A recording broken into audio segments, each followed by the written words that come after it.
"Cika, motor kamu boleh bapak pinjemin karyawan kita gak?" Waktu itu gue iya aja. Ternyata gue baru tahu motor itu buat siapa setelah ibu cerita waktu gue jemput beliau pulang kerja. Ibu cerita kalau bapak selingkuh.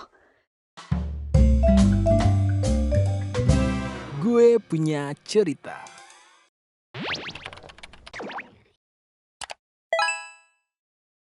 Peringatan, animasi ini dibuat dengan tujuan sharing pengalaman pribadi sang pengirim cerita.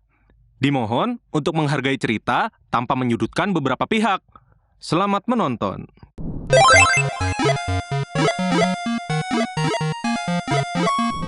Kalau banyak yang bilang cinta pertama anak perempuan adalah bapaknya, mungkin di kasus gue agak beda.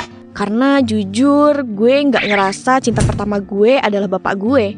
Karena, gitu dah. Lo dengerin dulu nih cerita gue sampai habis biar paham kenapa cinta pertama anak perempuan adalah bapaknya terdengar buat gue. Kenalin dulu, nama gue Cika. Gue ini 3 bersaudara, kebetulan gue anak terakhir. Kakak pertama gue cowok, namanya Adit. Kakak kedua gue juga laki, namanya Edo. Gak pakai tense ya, ntar jadi satu geng sama Orochimaru. Kita tinggal di kota kecil dengan penghasilan orang tua gue yang bisa dibilang biasa-biasa aja. Jadi emang kita masuk ke golongan mediocre.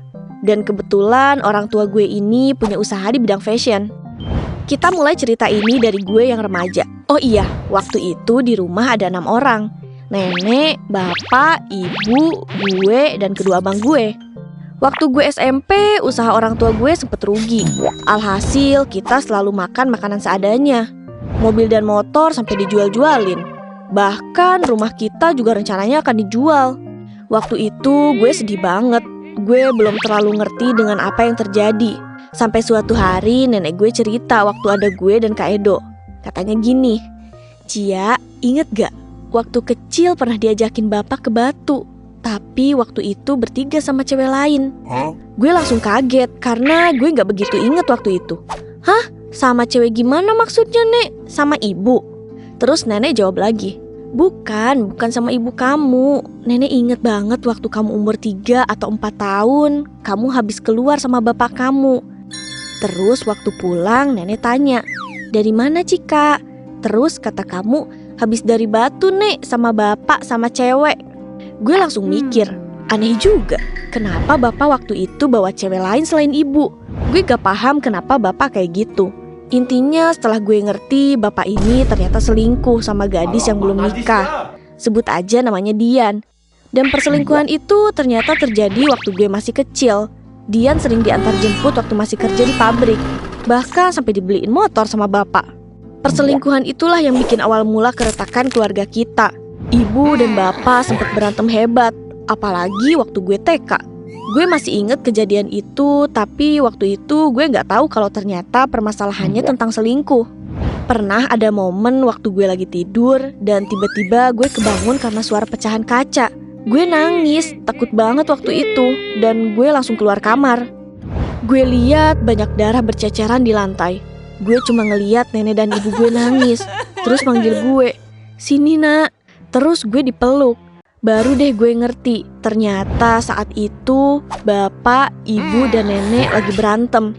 Terus bapak mukul kaca jendela sampai tangannya berdarah. Setelah kejadian itu bapak keluar dari rumah.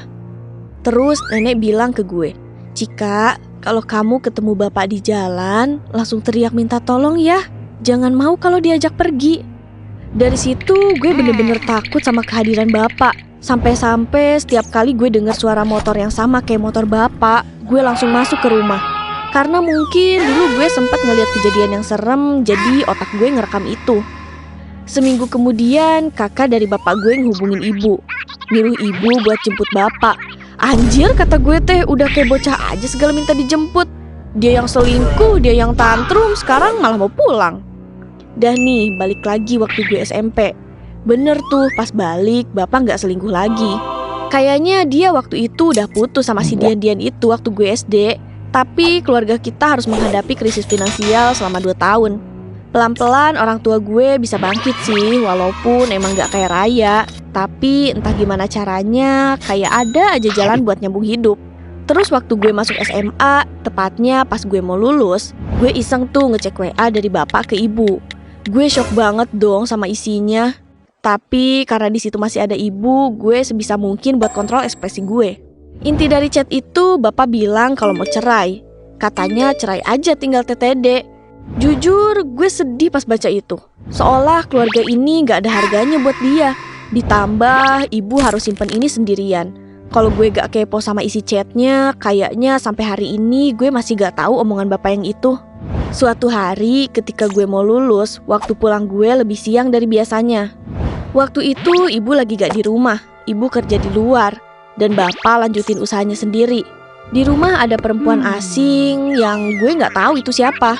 Dari gelagatnya sih kayaknya lagi ngomongin kerjaan biasa, karena karyawan bapak emang biasanya ngebahas kerjaan di ruang tamu.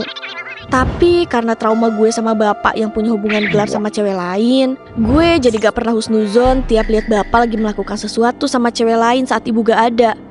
Terus besoknya gue ditanya sama bapak, "Cika, motor kamu boleh bapak pinjemin karyawan kita gak?" Waktu itu gue iya aja, karena gue pikir dari dulu juga kita sering minjemin motor ke karyawan karena mereka emang butuh. Ternyata gue baru tahu motor itu buat siapa setelah ibu cerita waktu gue jemput Willios pulang kerja. Ibu cerita kalau bapak selingkuh. Jujur gue hancur banget waktu itu. Gue juga bingung harus ngerespon gimana.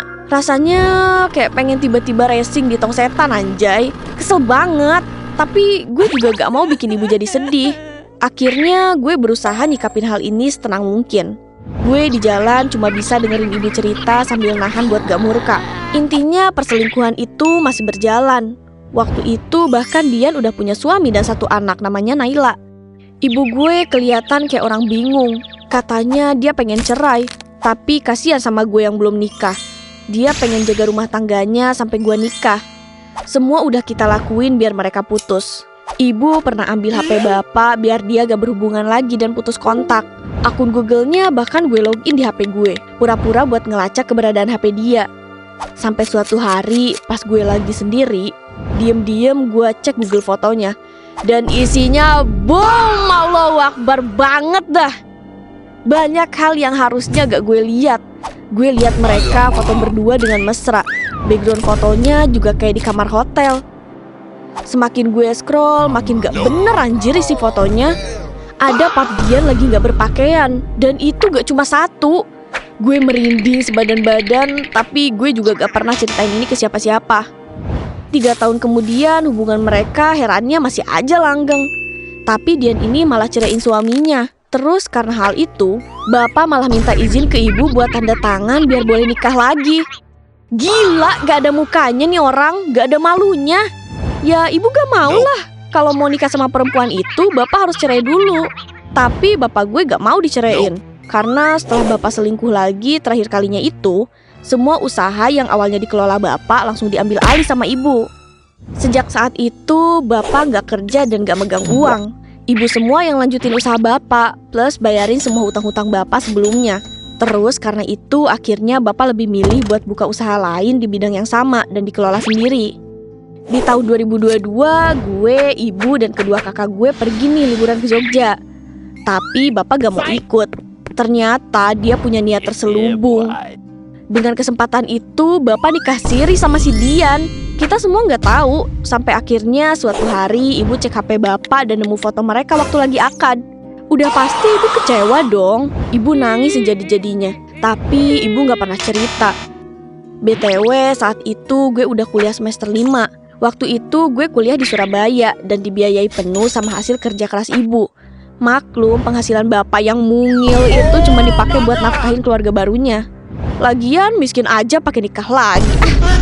FYI juga ibu gue emang udah lama gak dinafkahin bapak. Kita anak-anaknya juga gak ada yang deket sama bapak. Karena kalau kita duduk bareng selalu ada aja yang dinasehatin. Ngapain dikit salah. Lah kayak dia bener aja. Oke nih balik ke cerita. Di tahun itu seterusnya selalu ada drama. Bapak gue di rumah dari Senin sampai Jumat. Sementara Sabtu sampai Minggu di rumah istri barunya. Bejir lah, begituan aja pakai schedule segala. Gue lihat tiap weekend mereka selalu ke tempat wisata. Sementara ke kita boro-boro ngajak liburan. Cih, gue sih gak iri ya, karena gak ada apa-apa lagi yang bisa gue harapkan dari si tua bangka sialan itu. Beda lagi sama Dian, dia manusia paling iri di muka bumi. Contohnya aja kayak waktu itu rumah gue pasang wifi. Dan seminggu kemudian si Dian ini juga ngemis minta dipasangin wifi. Padahal di rumah juga wifi kan dibayar ibu. Terus waktu itu gue beli iPhone pakai uang tabungan gue sendiri. Gak lama bapak nanya, berapaan HP iPhone itu? Gue udah sempet curiga tuh. Dan bener aja besoknya si Naila anaknya Dian itu langsung ganti iPhone dong. Terus waktu Kak Adit beli motor pakai uangnya sendiri dengan cash, dia langsung minta beliin juga sama bapak. Dan langsung tuh bapak kreditin PCX. Amit-amit. Singkat cerita, gue udah lulus kuliah nih. Tiba-tiba Dian ini WA gue dan ngirim ucapan segala macem. Kayak, so asik kali kau. Sampai-sampai dia WA gue, sudah daftar PNS. Gue ngadu lah ke ibu kalau si Dian ini nge-WA gue kayak gitu. Ibu langsung marahin bapak. Suruh tuh si Dian jangan urusin anakku. Lagian kayak, ikut campur banget nih orang, siapa-siapa bukan. Singkat cerita, setelah gue lulus, gue akhirnya nikah tuh sama pacar gue. Bapak sama sekali gak biayain acara pernikahan gue. Gue juga gak masalah sih, gue mampu booking semuanya sendiri. Tapi yang bikin kesel, ketika di hari H, bapak gue banyak ngatur. Berani banget dia, padahal kan bukan donatur. Tapi karena gue menghindari perkara, jadi ya udahlah, gue biarin aja lah dia kali ini. Setelah nikah, gue kira bapak gue udah gak akan ganggu gue. Tapi ternyata enggak. Tiba-tiba aja bapak mau minjem laptop gue buat Naila. Katanya dia lagi kuliah di Surabaya dan butuh laptop. Lah, bukan urusan gue. Lo pikirin aja lah itu anak lo gimana, bejir. Ya intinya setelah semua itu pelan-pelan gue berusaha buat lupain semuanya. Ditambah sekarang gue udah punya rumah sendiri. Gue pilih fokus ke kehidupan rumah tangga gue sama suami gue yang sekarang. Gue hapus semua kontak yang berhubungan sama mereka. Terus karena semua itu gue jadi kena anxiety disorder. Gue juga disalahin bapak karena udah nikah setahun tapi belum juga hamil. Astagfirullahaladzim. Lah bukan kuasa gue. Lo mau nyalahin Tuhan loh yang belum ngasih gue anak. Gila kali ini orang ya. Dah lah, untungnya suami gue gak patriarki. Dia selalu support gue. Dia juga yang nemenin gue di waktu-waktu terpuruk gue karena masalah ini. Sekarang kita lagi fokus buat nyembuhin inner child Cika. Gue juga udah mulai gak peduli sama mereka. Gue anggap Dian udah gak ada di dunia. Mari kita fokus untuk healing dan sembuh seperti sedia kala. Proses sembuhnya emang gak gampang. Tapi ternyata cut off orang-orang yang bikin beban dan merugikan hati dan mental sangat ngebantu proses sembuh kita. Pelan-pelan gue yakin bisa sembuh dan mekar lagi kayak bunga di taman safari. Segitu aja guys cerita dari gue. Kalian kalau punya bapak kayak bapak gue bakal ngapain guys? Share di kolom komen ya. Bye!